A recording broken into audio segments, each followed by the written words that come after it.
Gootichi waraana bilisummaa Oromoo zoonii Giddu-Gala tarkaanfii ilaalessaa waraana weerartuu PP irratti fudhateen waraana PP 27 ajjeesee 35 madeessee qawwee snaayiparii 4 fi dishqaa 3 booji'ee jira. Irreef gaachanni uummata Oromoo gootichi waraana bilisummaa Oromoo zoonii Giddu-Gala kaaba lixa Shaggar aanaa Darraa Gandaraachoo keessatti lola loltoota PP waliin taasiseen waraana Abiyyi Ahmad 14 ajjeesuun akkasumas 23 madeessee qawwee KM1 fi kilaashii 7 booji'uun injifannoo boonsaa galmeessee jira. Godina Wallaggaa Bahaa aanaa Saasigaatti humnoonni mootummaa hidhamtoota siyaasaa lafa awwaalchaa qochisiisanii boolla ofii qotan keessatti ajjeesanii awwaaluu namoonni ajjechaarraa miliqan himanii jiran. Humnoonni mootummaan bobbaase hawaasa nagaa ajjeesaa jiran kanneen afaan Oromoo akka hin beeknee fi jibba hamaa uummata Oromoof qabaachuu isaanii jiraattonni himan. Magaalaa Saasigaa keessatti ammoo dargaggoon qaamaan miidhamaa ta'e Daawit Misgaanuu Waaqjiraa jedhamu humnoota mootummaatiin ajjeefamuu jiraattootaatu hime. Godina Wallaggaa Bahaa aanaa Saasigaatti humnoonni mootummaa hidhamtoota siyaasaa lafa awwaalchaa safaranii fi qochisiisuun boolla ofii qotan keessatti rasaasaan erga ajjeesanii biyyee itti deebisaa jiran jechuudhaan namoonni ajjechaa jalaa miliqan himan. Namoonni ajjechaa jalaa miliqan akka himanitti ajjechaa suukanneessaa kan raawwachaa kan jiran raayyaa ittisa biyyaa fi qaamolee nageenya uffata poolisii humna addaa uffatanidha. Maqaa duula sakatta'iinsa waraana bilisummaa Oromoo jechuun poolisii humna addaa fi milishaa Amaaraa yeroo dhiyootti Oromiyaa seene ta'uu himan. Humnoonni mootummaan bobbaase kun afaan Oromoo akka hin beeknee fi jibba hamaa uummata Oromoof qabaachuu isaanii jiraattonni himanii jiran.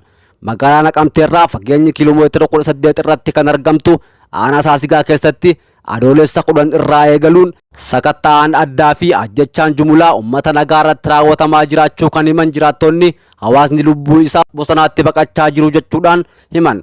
Manguddoowwan namoota dhukkubsattoota dubartootaa fi daa'imman dabalatee qaama miidhamtoonni reebichaa fi hidhaa baqachuu sababa hin dandeenyeef mana ofii keessatti hafan rakkoof saaxilamaa jiraachuus dubbatanii jiran. Dheengaddaa adoolessa 19 bara 2022 magaalaa Saasigaa keessatti dargaggoo qaama miidhamaa ta'e Daawit Misgaanuu Waaqjiraas hiree akkanaatu mudate jechuudhaan jiraattonni himan. Daawit Misgaanuu barnoota hanga kutaa 12ffaa xumuruun magaalicha keessatti lootarii gurguruun of jiraachisuu isaati kan himan. Namni kun qaamaa miidhamuu ta'uu isaatii fi ofiin of bulchaa jiraachuu jiraattonni ragaa ba'an. Dheengadda raayyaan ittisa biyyaa fi poolisiin humna addaa magaalattii yoo seenan namoota daandii irra jiran ariyaa akka turan himan. Daawit sababa qaamaan miidhamaa ta'eef baqachuu waan dadhabeef rasaasaan rukutamee battalumatti ajjeefama jedhan. Aanicha keessatti reebicha saamichaa fi ajjechaan suukanneessaan torban kana keessa hammaachuu kan himan maddeen ajjechaan suukanneessaan dhaga'uuf nama sodaachisuutu raawwatamaa jira jechuun waan arganii fi dhaga'an dubbatu. Humnoonni mootummaa dargaggootaa fi namoota nagaa erga to'annoo jala oolchanii booda naannoo kaambii raayyaa ittisaatti geessuudhaan lafa awwaalchaa safaranii kennuufiin boolla erga qochisiisanii booda osoo lubbuun jiranii boolla ofii qotan keessa naquudhaan rasaasaan achitti ajjeesan. Ajjechaan suukanneessaan kun hawaasa rifachiisee namni hundinuu baqatee gara bosonaatti badaa jiraachuu kan dubbatan jiraattonni dhaabbileen mirga namoomaa falman yakka hamaan irratti raawwatamaa jiru kana akka argan barbaanna jechuudhaan uummanni Oromoo sagalee akka isaaniif ta'u dhaammatanii ija miidiyaalee gara isaanii akka millatu gaafatanii jiran. Profeesar Asaffaa Jaalataa jeequmsi Oromiyaa keessatti raawwatamaa jiru irra caalaan mootummaa federaalaa fi ergamtoota isaatiin raawwatamaa jira jedhan. Mootummaan federaalaa fi michoonni isaa keessattuu humnoonni Amaaraa jeequmsa biyyattii keessatti uumuuf sochii Oromoo komatu. Kaan ammoo tarsiimoo qabsoo Oromoo mirga hiree murteeffannaa ofiitiif taasisu fudhatamummaa dhabsiisuuf taasifamedha jedhan. Itoophiyaan qaama araaraa walabatee rakkoo siyaasaa Oromoo haqa qabeessaa fi dimokiraatawaa ta'een furuu malee nagaa argachuu hin dandeessu jedhanii jiru. Profeesar Asaffaa Jaalataa walitti bu'iinsa Oromiyaa keessatti adeemsifamaa jiru ilaalchisuudhaan xinxala barreessaniin walitti bu'iinsa kana oofaa jiru mootummaa Itoophiyaa fi ergamtoota isaatti jedhan. Waggoottan 150 darbaniif olaantummaa saba tokkoo saboota Itoophiyaa keessa jiran irratti hojii irra oolee jira kan jedhu xinxalli kun dhiibbaa dinagdee siyaasaa aadaa fi eenyummaa kan mormuuf bara 1970 keessa ABO'n kan damee waraana qabu hundeeffamuun warraaqsa fashalaa'aa bara 1974 bara 1991 fi bara 2018 keessatti hirmaatan jedha. Mootummaan Itoophiyaa uummata Oromoo jeequmsaa fi sarbama mirga namoomaaf saaxiluu itti fufee jira. Mootummaan wal duraa duubaan dhufan hawaasa Oromoo keessatti rakkoo hawaasummaa siyaasaa aadaa fi dinagdee gadi fagoo fidanii jiru. Walitti bu'iinsa irra deddeebiin Oromiyaa lixaa Wallagga keessatti uumamuuf mootummaa fi waraanni bilisummaa Oromoo quba walitti qabu kan jedhan hayyuun kun uummanni Oromoo lixa Oromiyaa keessa jiraatu humnoota babal'ifannaa lafaatiif socho'aniin haleelamaa jiru jedhan.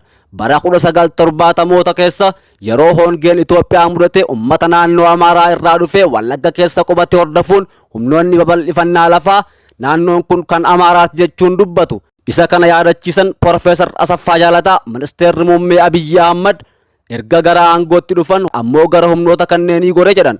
Sababni guddaan Abiyyi Ahmad bara 2018 aangootti dhufee qabsoo Oromootiin ta'u ragaa kan ba'u barruun kun boodarra sochii kana ganuun mirga hiree murteeffannaa saboota osoo hin yaadin mootummaa giddu goleessa kan qabate ta'uu eera.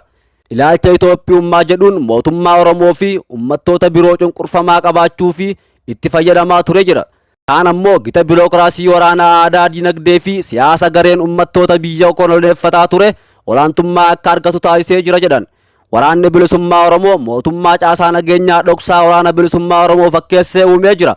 Haleellaa yeroo dhiyootti raawwatamee fi kanneen asiin dura raawwataman caasaan kun itti gaafatamummaa qaba jechuun ibsee jira Profeesar Asaffaa Jaalataa.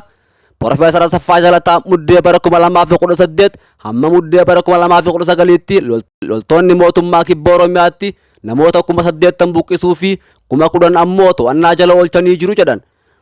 Amnesty International yeroo sanitti loltoonni mootummaa naannoo nagayaa 52 ol waboo waliin hidhata qabdu jechuun ajjeesanii jiru jechuun yaada Profeesar Asaffaa Jaalataa kun mootummaan namoota hidhaman baatii hedduuf leenjiin dirqamaan fudhachiisee jira kan jedhan hayyuun kun leenjiin kun hidhamtoonni ilaalcha sabboonummaa tarkaanfachiisan akka dhiisanii fi kan yaadameera jechuudhaan dubbatan.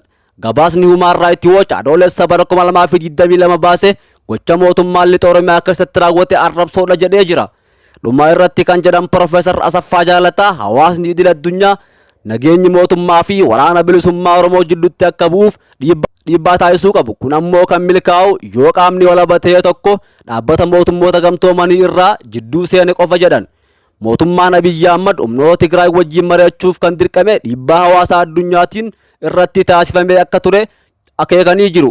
Garuu ammoo waboo waliin mari'achuu didee rakkoo siyaasaa waraanaan furuuf socho'aa jira jedhan. Itoophiyaan qaama araaraa walaba ta'e rakkoo siyaasaa Oromoo haqa qabeessaa fi dimokiraataa ta'een furuu malee nagaa argachuu hin dandeessu jechuun Profeesar Asaffaa Jaalataa xinxala isaanii goolabanii jiran. Jaarmiyaan mirga namoomaa falmuu Amnesty International ajjechaa Wallagga lixa toletti raawwatame irratti qorannoo walabaa akka taasifamu gaafate. Jaarmiyichi kan kana jedhe ibsaarraa adoolessa 21 bara 2022 baaseen yommuu ta'u ajjechaa waxabajjii 18 bara 2022 raawwate. Kanaan namoonni nagaa hedduun ajjeefamuu madaa'uu fi qabeenyaan barbadaa'uu dubbate. Mootummaan ajjechaa kana waraana bilisummaa Oromootu raawwate jedhee waraana bilisummaa Oromoo gama isaatiin ajjechaa kana kan raawwate loltoota mootummaa fi garee gaachana sirnaa jechuudhaan ijaarameera jechuun qaamni walabaa seenee akka qoratu waamicha taasisee ture. Miseensi mana marii bakka bu'oota Itoophiyaa fi miseensi paartii Biltsiginnaa obbo Hangaasaa Ibraahim ajjechaa kana humnoota mootummaan waboo fakkeessee bobbaaseetu raawwate jechuudhaan dubbatee jira.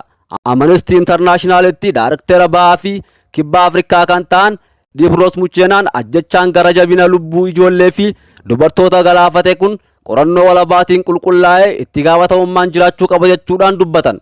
Zoonii Kibba Lixaa Shawaa aanaalee adda addaa keessatti ajjechaa fi hidhaa namoota nagaa irratti humnoota mootummaatiin raawwatamaa jiraachuu cimee itti fufee jira.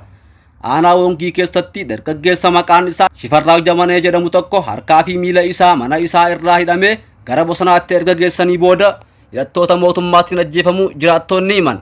Odeeffannoo garasirraa arganne akka agarsiisutti gosti tarkaanfii haqaa hin qabne kun godinaalee zoonichaa aanaalee Gooroo Ammayyaa fi Wolisoo keessatti itti fufee jira jedhan. Mootummaa waraana bilisummaa Oromoo balleessuuf sababa jedhuun Oromiyaa guutuu irratti waraana erga labsee ji'oota lakkoofsisee jira. Duula farra finciltootaa marsaa jalqabaatiin mootummaan badhaadhinaa duula farra finciltootaa marsaa haaraa labsee humnoota naannoo Amaaraa fi mootummaa federaalaa irraa dhufan Oromiyaa kutaalee adda addaatti bobbaasee lola waraana bilisummaa Oromoo waliin taasifamu caalaa loltoota baay'inaan gara Oromiyaatti bobbaafaman namoota qulqulluu irratti gochaa akkanaa hojjechaa jiraachuun jiraattota irraa odeeffanneerra. Zoonii Shawaa Kibba Lixaa iddoowwan dararaa fi miidhaan humnoota mootummaa namoota nagaa irratti raawwatamuun dabalee keessaa isa tokkodha. Jiraattonni naannichaa akka nutti himanitti humni mootummaa gara naannichaatti bobbaafamee jiraattonni kun akka hin baanee fi akka hin gallees dhoorgamee jira.